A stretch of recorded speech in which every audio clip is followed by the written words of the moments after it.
Hi friends, இன்னைக்கு நம்ம வீடியோவில் பார்க்க போகிறது காஸ்டிங் பேப்பர் 8 அதில் ஓவர்ஹெட்ஸ் அப்படிங்கிற டாபிக். ஓவர்ஹெட்ஸ் அப்படின்னா என்னென்னா இன்டைரக்ட் எக்ஸ்பென்ஸ். எல்லா இன்டைரக்ட் எக்ஸ்பென்சஸ்மே ஓவர்ஹெட்ஸ் தான்.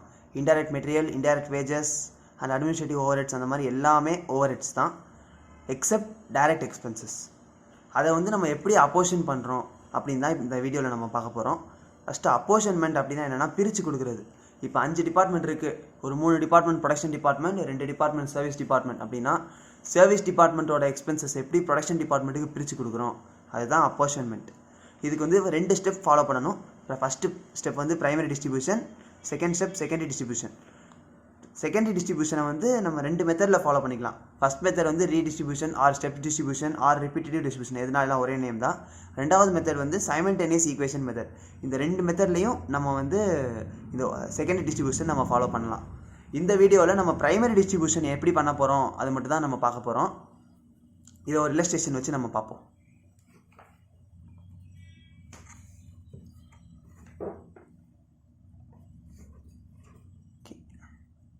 ஓகே, இந்த இல்லஸ்ட்ரேஷன் வச்சு நம்ம பிரைமரி டிஸ்ட்ரிபியூஷன் பார்ப்போம். ஃபேக்ட்ரியில் 3 ப்ரொடக்ஷன் டிபார்ட்மெண்ட் அப்புறம் 2 சர்வீஸ் டிபார்ட்மெண்ட் இருக்குது. அதோட எக்ஸ்பென்சஸை ஃபுல்லாக கொடுத்துட்டாங்க.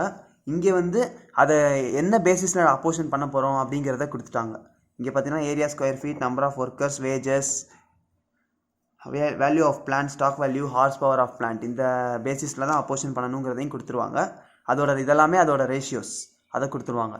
இதை வச்சு நம்ம எப்படி இந்த எக்ஸ்பென்சஸை அப்போர்ஷன் பண்ண போகிறோம், இதை நம்ம கண்டுபிடிக்கிறதுக்கு முக்கியமாக நம்ம பண்ண வேண்டிய ஒரே வேலை, இந்தந்த எக்ஸ்பென்ஸ் எந்த பேசிஸில் நம்ம பிரிக்கணும் அதை நம்ம கரெக்டாக ஐடென்டிஃபை பண்ணிட்டா ஆட்டோமேட்டிக்காக நமக்கு இந்த ஆன்சர் கரெக்டாக சால்வ் ஆயிரும். ஃபஸ்ட்டு என்ன பண்ணுறீங்கன்னா எல்லா எக்ஸ்பென்சஸையும் வரிசையாக எழுதிருங்க. பக்கத்தில் டோட்டல் அமௌண்ட் அப்படியே எழுதிட்டே வந்துருங்க. அடுத்தது நம்ம பேசிஸ், அந்த பேசிஸ் கண்டுபிடிக்கிறது மட்டும்தான் நமக்கு இதில் கொஞ்சம் யோசிக்கக்கூடிய விஷயம்.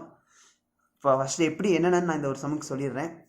ஃபஸ்ட்டு ரெண்ட்டுங்கிறத நம்ம எதை பேஸ் பண்ணி பிரிப்போம், ஏரியா பேஸ் பண்ணி தான் பிரிப்போம். ஏன்னா இப்போ ஒரு பெரிய வீடு இருந்துச்சுன்னா அதுக்கு ஒரு மாதிரி ரெண்ட் இருக்கும், சின்ன வீடாக இருந்துச்சுன்னா அதுக்கு வேறு மாதிரி ரெண்ட் கொடுப்போம். அதை வச்சு தான் நம்ம ரெண்ட்டை அப்போர்ஷன் பண்ணுறோம். அதனால தான் ஏரியா, ஸ்கொயர் ஃபீட். இந்த அமௌண்ட்ஸ் எல்லாம் எப்படி வருதுன்னா, ஆக்சுவலாக இந்த அமௌண்ட் எப்படி போடணும்னா நம்ம இங்கே ரேஷியோ கொடுத்துருப்பாங்க. அந்த ரேஷியோ இந்த எக்ஸ்பென்ஸுக்கு நம்ம பிரிக்கிறோம். எப்படின்னா இங்கே டோட்டல் 6000 இருக்குது.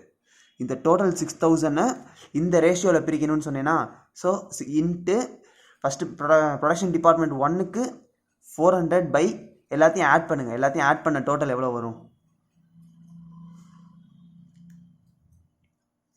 1200. இந்த மாதிரி பேசிஸில் பிரித்து கொடுக்கணும். இந்த மாதிரி எல்லா டிபார்ட்மெண்ட்டுக்கும் பிரிக்கணும். இதுதான் ஃபஸ்ட்டு இதில் பிரைமரி டிஸ்ட்ரிபியூஷனோட முதல் ஸ்டெப். அடுத்து ரிப்பேர் எப்பவும் பிளான்ட் தான் ரிப்பேர் பண்ணுவோம். அதனால் ரிப்பேர்ஸ் பிளான்ட் வேல்யூவில். அடுத்து டெப்ரிஷியேஷனும் பிளான்ட் வேல்யூவில் தான் பண்ணுவோம்.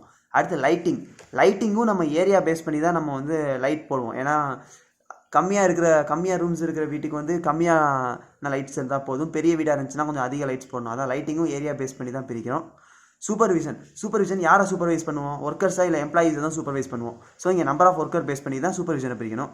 Fire insurance of for stock அவங்களே இங்கே தெளிவாக கொடுத்துட்டாங்க. அதனால ஸ்டாக் வேல்யூவில் நம்ம இதை அப்போர்ஷன் பண்ணிடலாம்.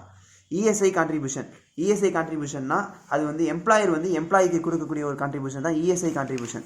அந்த இஎஸ்ஐ கான்ட்ரிபியூஷனையும் நம்ம வேஜஸில் தான் போடுவோம், ஒர்க்கர்ஸில் போட்டக்கூடாது.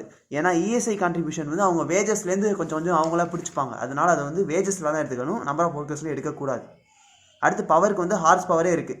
சப்போஸ் ஹார்ஸ் பவர் கொடுக்கலைன்னா மிஷின் வேல்யூவில் எடுத்துக்கலாம். ஆனால் பொதுவாக பவர் இருந்துச்சுன்னா ஹார்ஸ் பவர் கொடுத்துருவாங்க. இதுதான் பிரைமரி டிஸ்ட்ரிபியூஷன். இந்த மாதிரி எல்லா டிபார்ட்மெண்ட்டுக்கும் எல்லா எக்ஸ்பென்ஸையும் அப்போர்ஷன் பண்ணிடணும். கடைசி எல்லாத்தையும் டோட்டலாக ஆட் பண்ணிடணும். இதுதான் அந்தந்த டிபார்ட்மெண்ட்டுக்கு நம்ம அப்போர்ஷன் பண்ண எக்ஸ்பென்சஸ். இதுதான் பிரைமரி டிஸ்ட்ரிபியூஷன். இது ரிலேட்டடாக ஏதாச்சும் டவுட்ஸ் இருந்துச்சுன்னா கமெண்ட்ஸில் கேளுங்க. மறக்காமல் சேனல் சப்ஸ்கிரைப் பண்ணிடுங்க.